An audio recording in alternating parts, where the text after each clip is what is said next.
Partiu Minas, ó. Tá levando a sua... Você tá mudando a mesa, carregando... Essa mala tá cheia de potiguar, meu amigo.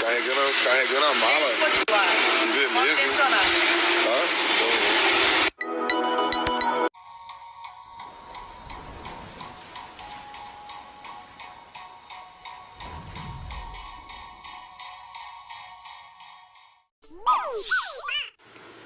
Doutor, o cenário que o senhor encontrou lá, todos os passageiros ainda, obviamente, dentro da aeronave, todos eles no mesmo estado ali, o senhor atestou a morte deles ainda dentro da aeronave, tudo indica que são politraumatismos que provocaram as mortes. A gente conversava agora há pouco com um especialista em aviação que cogitou a possibilidade de uma desaceleração também ter causado a morte desses passageiros. Ali, pelo que o senhor encontrou, o que o senhor imagina que tenha provocado a morte deles? O Andressa, exatamente. Eu fui o primeiro a entrar na aeronave, né? Quando eu entrei na cerca da porta estava o produtor, caída, sentada, a poltrona, e logo em seguida estava a outra vítima. Prontamente verifiquei todos os sinais vitais para ver se se contava com vida, que essa era a nossa esperança, né?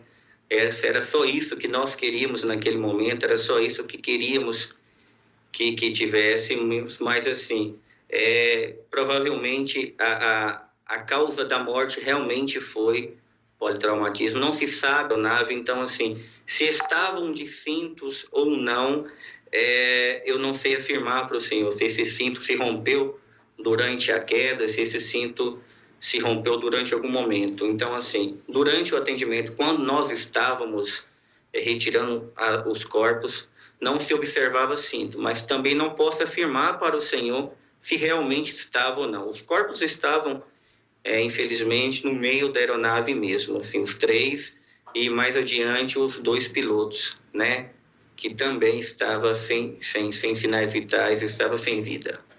Num primeiro momento ali, a gente olhando a imagem do avião, parecia que ele estava ainda em bom estado, o que inclusive fez com que a gente acreditasse de fato que haveria sobrevivente. A primeira informação é de que ela estaria bem, a informação veio da assessoria de imprensa, e pelo fato até de não ter tido uma explosão, a gente olhando aqui de fora parecia que a aeronave estava em boas condições e que de fato poderia ter tido algum sobrevivente. O que o senhor encontrou lá dentro, o senhor acha que seria possível ter algum sobrevivente diante do que houve de estrago internamente na aeronave?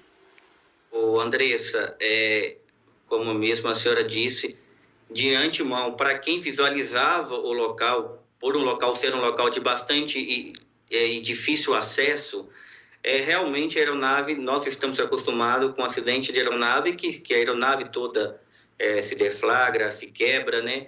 E assim, pelo que estava dentro da aeronave, pela situação que eu me deparei dentro da aeronave, é quase impossível estar com vida. Assim, a aeronave estava bastante danificada, bastante quebrada, tinha pertences, malas sobre as vítimas. Então, assim, por fora realmente parecia que o estrago não foi tão grande, mas por dentro a aeronave estava bastante danificada. E assim, era muito difícil pelo estado interno da aeronave ter alguém com vida.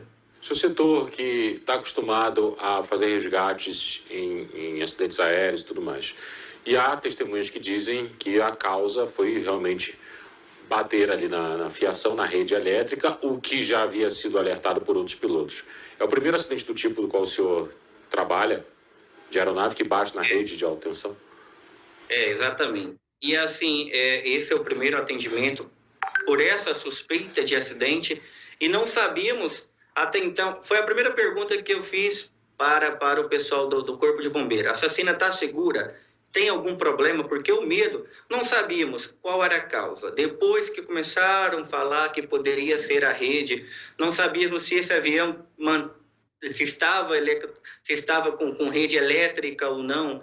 Não sabíamos se esse avião ainda tinha alguma pane, ou pela quantidade de combustível que estava caindo e até no local. Então, assim, não se sabe. E realmente foi o primeiro atendimento que eu fiz dessa magnitude, assim, dessa complexidade toda. Dr. Cleiton Carvalho, diretor técnico do SAMU, falando direto de Caratinga sobre os primeiros atendimentos aí a essas vítimas do acidente. Ele que atestou a morte dos passageiros ainda dentro da aeronave e acompanhou depois todo o processo aí de resgate dos corpos. Muito obrigado pela sua participação.